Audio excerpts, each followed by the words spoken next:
Hello, my name's Scott Arthur. I'm a lecturer in urban drainage here at Hairy Law University. So I thought it was worth sharing this presentation I gave with the students here. This work was undertaken as part of the Urban Flood Resilience Research Project, which is shared amongst a number of UK universities and has a significant input from industry too. The work's actually largely undertaken by my colleague Skoo, but she was unable to attend our conference recently, so I presented it on her behalf. So whilst it was still fresh in my head, I thought it was worth sharing it with you. So the work we've done is largely presented within the context of urban development and the impact that can have on natural systems. So what we're thinking about here is where we develop a piece of green space, whether it's farmland or woodland, etc., and we basically build houses or some other development there. And obviously when we do this, there's an impact on the natural environment. So what this work's about is about to some extent evaluating that impact and also thinking about how we can mitigate it.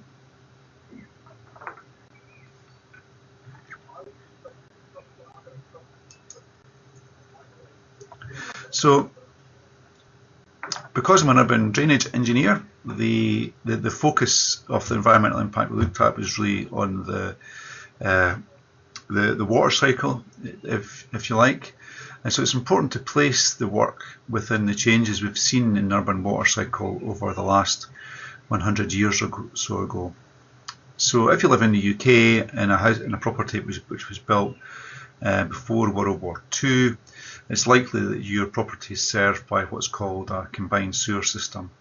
So that's a pipe network which combines flows from inside your property, so that would be flows from your wash-hand basin, your sink, your WCs, your shower, your bath, your washing machine, your dishwasher, and all the rest of it. So it combines all those flows from inside your property with the rainfall that falls on your roof and the rainfall that falls on the footpath and the road outside your house.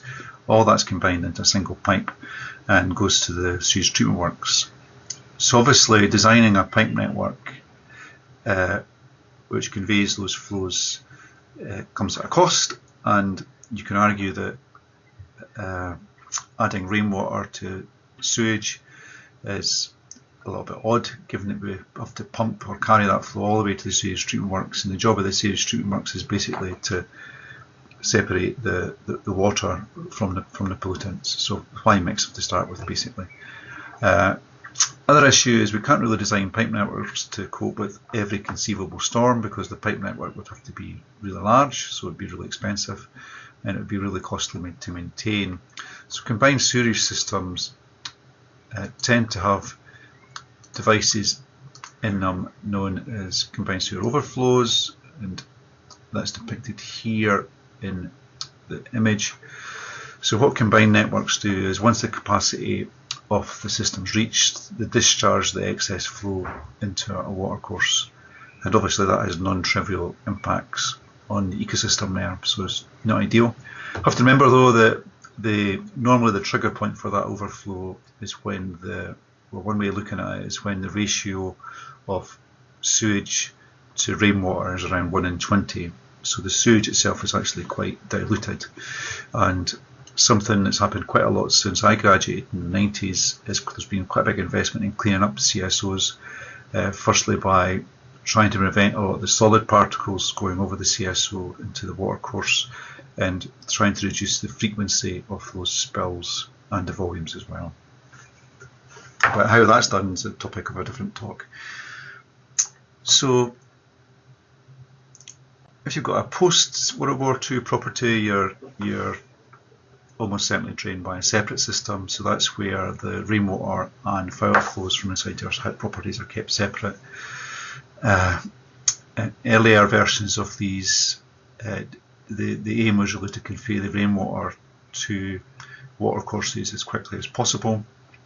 Now what happens when an area is developed is we cover it in impermeable surfaces, and those surfaces are smoother. So that means when it rains post-development, you have more runoff, and the runoff tends to move a bit quicker. So those two things combined mean that when you develop with a separate system, you've not got the risk of CSOs anymore, but you've probably got a higher flood risk because you've got more flow going in, well, marginally higher flood risk because you've got more flow going into nearby watercourses. The other thing that we've appreciated recently is that rainfall running off urban surfaces is far from clean. In the average development, the biggest pollution source is probably motor vehicles. The braking and acceleration result in tyre wear, brake wear, partially spent fuels, just general degradation of the vehicle, degradation of the road running surface. All these things together mean that in urban areas that the motor vehicle does contribute quite a lot to urban pollution, particularly at roundabouts and major junctions where you've got lots of changes in momentum. They tend to be the more polluted areas. So you can see here in the diagram the fish in the river don't look very healthy, and that's really about urban pollution, the impact that's having. And also the swan, one of the swans there towards the bottom right in the image, it doesn't look like it's having the best of days either. So in the last 20 years or so, particularly in Scotland, I have to say, there's been a move away, well, a sort of an adaptation to how separate systems work is a better way of looking at it. So rather than separate systems being pipe networks which convey flows to watercourses, they are much more about using natural processes inside developments to arrest flows and pollutants and stop them reaching the natural environment. So at its best, these use green infrastructure to infiltrate flows directly back to groundwater, and also green infrastructure to arrest sediment particles. It's recognised that most pollutants are attached to sediment particles, and if we can remove the sediment particles from the water cycle, we've removed the pollutants from the water cycle. So that's often the focus. So we use things like ponds, which you can see the sort of lower centre right of the image there, to allow sediments to settle out, and then only the cleaner water then would be passed onto the watercourse. Likewise, we use green space much more to arrest those flows. So the hope is by doing this post-development, the volume and rate that runoff reaches the local watercourses is the same as pre-development. So it's about reducing that impact on watercourses. So that means the urban drainage system is performing its purpose because it's conveying flows and preventing pollution in the natural environment. But the hope is that with these green infrastructure systems, we also get additional benefits. Primarily, the easiest ones that people keep talking about is biodiversity and amenity. Amenity and biodiversity is a complicated thing because the people definitely get value from green space, but some people want that space to be very well managed, tightly mown lawns, etc., nice, well-maintained areas, whereas often that there's some conflict between that and biodiversity. And particularly where animals and birds are concerned, there's a range of views about what biodiversity is. So most people will be absolutely delighted that if a duck sets up home in their development in the pond they have, which is, of course, I'm not criticising that, but there's other kinds of biodiversity. So where you have biodiversity which is perhaps a rodent, often people are more concerned about that, whereas perhaps that's things like water voles are perhaps something that need more support than ducks, but that's perhaps a controversial view. Hopefully not, actually. So how did we go about doing this work then? So what we did was we tried to measure something called natural capital, which is the kind of the natural stuff we have in the environment, and then from that we measured ecosystem services, which is the benefits we get from that natural stuff. With the aim really here being to look at conventional development, which is as shown in the top right there, forgive my shaky lines, with perhaps a greener development. So the idea is that the urban drainage system in both these networks performs in the same way in terms of the flood risk it manages and the to a lesser extent the removal of pollutants, but certainly the flood risk for both systems will have the same capacity, but it's also thinking about the wider benefits we can get from a greener approach.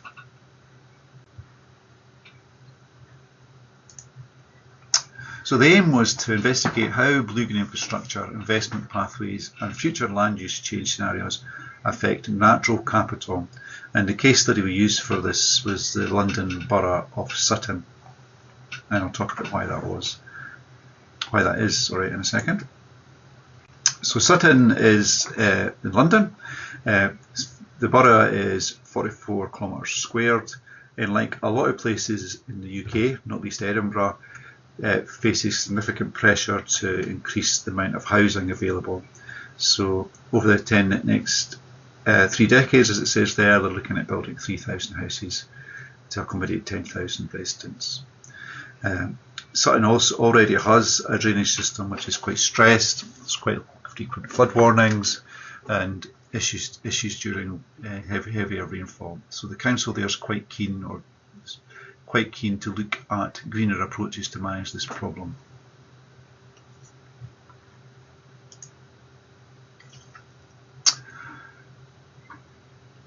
So what did we do? So we used a thing called the Natural Capital Planning Tool, which allows us to evaluate the natural capital in the area pre-development, and then we looked at the ecosystem services which we get from that natural capital. So remember, natural capital is the green stuff, and ecosystem services is the benefits we get from that stuff, if you like.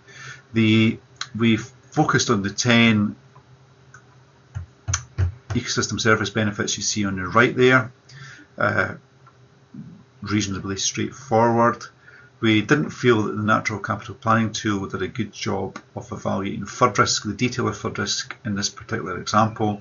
So rather than using HIT, we used the CityCap model, which is developed by people at Newcastle University to evaluate the flood risk. Then based on that, we calculated the benefits pre and post development. So where for a ecosystem service we have a positive figure, that means there's been a benefit gain. Negative figure means there's a benefit loss. This is an example here. I'll give you the actual data for the pre and post development scenarios in a second. So what did we look at in terms of green infrastructure? Well, we thought about 4 different types of green infrastructure we might want to install. The first is green roofs. So this is where you replace a conventional roof in a development with a green roof. So I say replace it, obviously in this scenario we're talking about new build rather than retrofit. This is the example image here. The green roof is the one that's on the Scottish Parliament building. It was quite controversial early on because people expected it to be nicely mown, whereas I think the original architectural concept was for it to reflect the grasslands in Holyrood Park. The other reason I use this image is the conference this work was presented in was in Greece on Crete to be specific, and I thought it was quite good to show them how the Greek influence of architecture in Edinburgh. It's a little bit of European connection there. So green roofs are quite interesting things in that they are probably one of the higher profile elements of urban drainage green infrastructure out there, often used quite cynically, particularly at the early stages of the planning process to try and green a development, to try to get support. Often as the procurement process progresses, the substantiality, if that's a word, of the green roof is reduced to save money, and that means that the benefits are lost as well. There's also mixed views about green roofs in terms of the impact they have on pollutants from urban drainage. I think most people would agree that if you put a green roof on a building, you're going to increase the amount of pollutants you get in the runoff, because Often the green roof itself is fertilised, and you've also got the natural processes there as well. So it usually means you've got more pollutants in your runoff from your green roof than you would do if you just had a straightforward, basic roof. Obviously there is exceptions to that, but that's a feel. People often talk about the insulation potential of green roofs. That is because there is an insulation layer installed within the green roof, because otherwise, in a climate like in Scotland, when the green roof is wet, it would basically wick the heat out of the building, which is not a good thing. So an insulation layer is installed below the growing layer to prevent that from happening, and it's that insulation layer that gives you the extra insulation that means that the green roof perhaps gives you that benefit. But where the green roofs absolutely do work is they do offer a place for biodiversity, but where that biodiversity is best is where you've invested in quite a deep depth of green roof, rather than just a sedum roof which is just a few millimetres thick and often turns out to be a monoculture.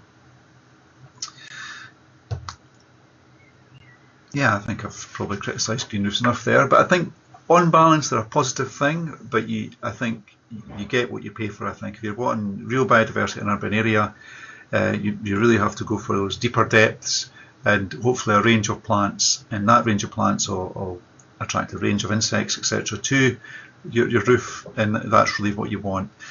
Also attenuate rainfall. Green roofs are quite good at dealing with quite commonplace events, but I think there's been quite a lot of work, I think particularly from Sheffield University, that shows that if you have a rainfall event, one day the roof becomes saturated, the next day when you get your really heavy rainfall, which maybe is going to cause flooding, your green roof doesn't have much impact on that, because the capacity of the green roof, which often is quite limited, is fully taken up. Has been taken up the day before.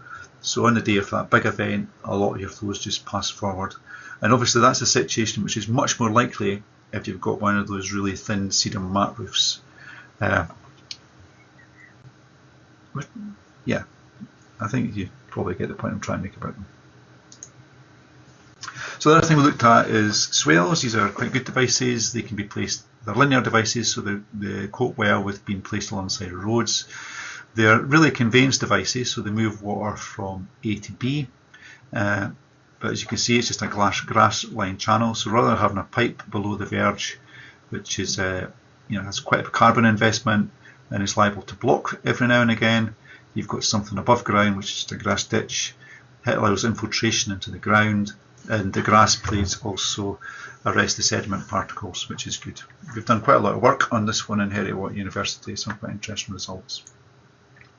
We also looked at rain gardens. Rain gardens are it's a bit of a misused term sometimes, but what we're really meaning is devices within individual property boundaries which are used to arrest the rainfall coming from within that property boundary, so largely the roof area. And we also looked at rainwater harvesting.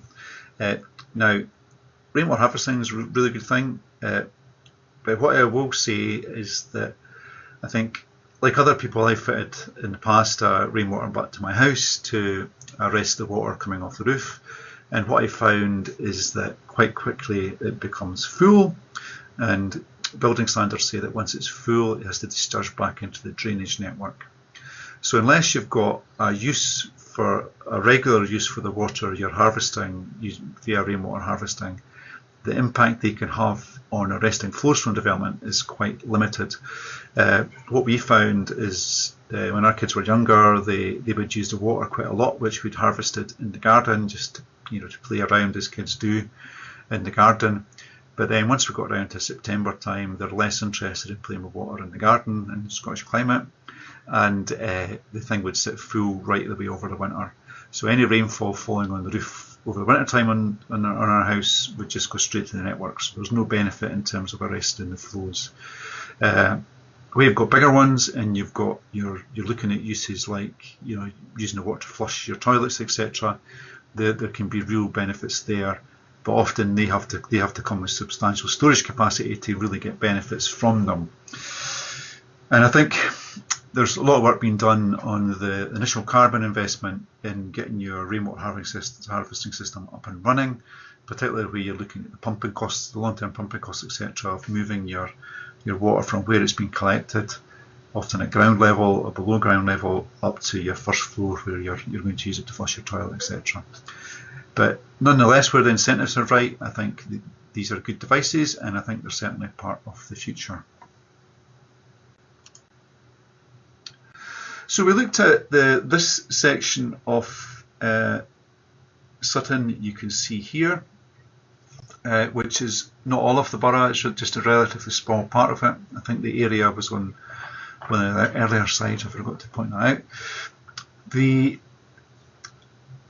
So what we found is if we use the sort of grey pipe-based approach, so that's the sort of classic separate pipe approach to the development, what we find is there's a significant impact on ecosystem services, marginal impact on flood regulation, because remember we can design a separate system to manage flood risk within reason, but if you look at the impacts there on air quality regulation and local climate regulation, they're non-trivial.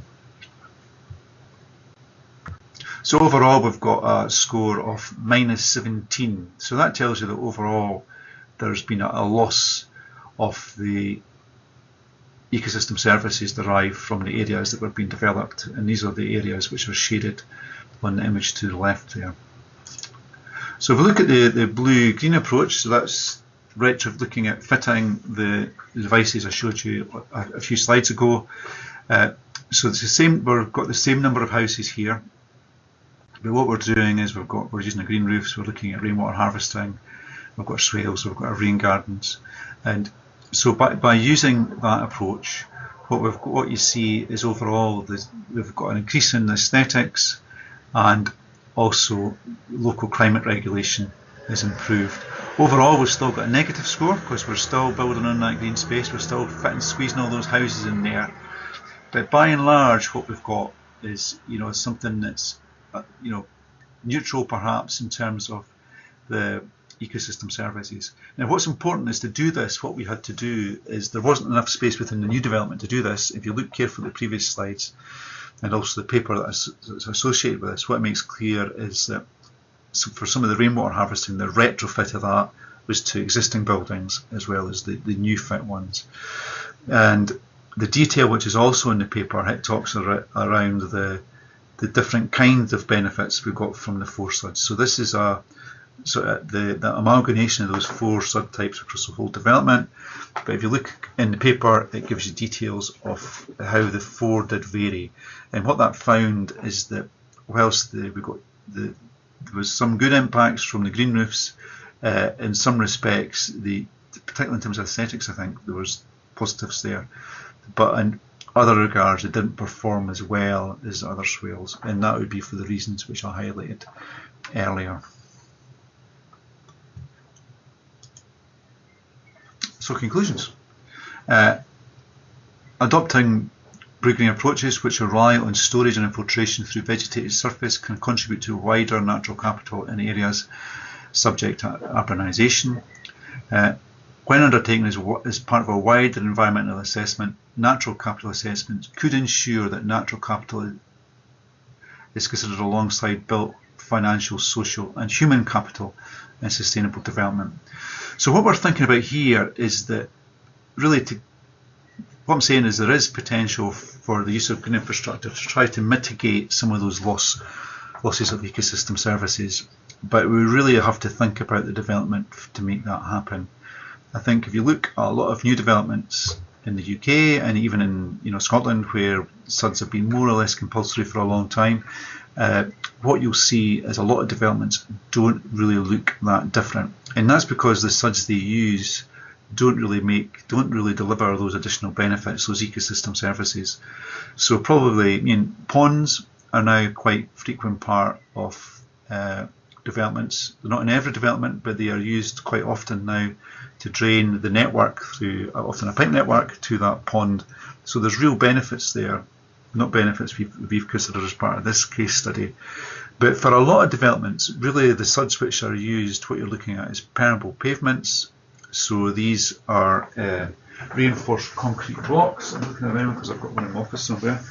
It's reinforced concrete blocks which look like this. These, because they've got an uneven surface around the edge, they don't fit together that well, so the flow can go between them and infiltrates into the ground below. So you've got some of the infiltration capacity here, but ultimately these are concrete blocks and they're not really green infrastructure, and there's quite a big carbon investment in them as well.